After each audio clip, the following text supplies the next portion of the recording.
Hi, welcome back. My name is Shraddha Sharma. Today we focus on in this segment of Ideas for Profit towards Axis Bank, which has reported a 36% and 34% drop in profit on year-on-year and quarter-on-quarter basis. The dip in earnings was due to provisioning charges and prudent expenses during Q3. The reported numbers were unimpressive and masked the underlying strength. The bank recognized the slippage post-moratorium and hence affect the interest reversal, adjustment of fees and created provision on actual slippage. The result has been that the bank has paved the way for much cleaner FY22. Operational expense showed an increase impacted by provision for potential liability on Social Security Code and a salary hike.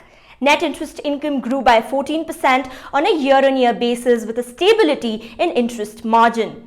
Non-interest income was flat as the bank did not book trading gains. Let's look at the asset quality. The actual gross and net NPAs stood at 4.55% and 1.19% respectively, with a sharp spike in gross slippage at Rs 6,736 crore. The slippage in retail space was about 84%, but it was expected and nearly half of it was from the unsecured book. The bank has provided for the entire slippage in this quarter and at 100% for the unsecured book. Axis Bank has provision cover, provision for gross NPA of 75% on actual gross NPA against 79% reported as per the court ruling on NPA standstill. The bank also carries Rs 11,856 crore provision that are not part of provision coverage calculation. Cumulative non-NPA provisions translate to 2.08% of standard loans and all provisions put together is 116% of gross NPA.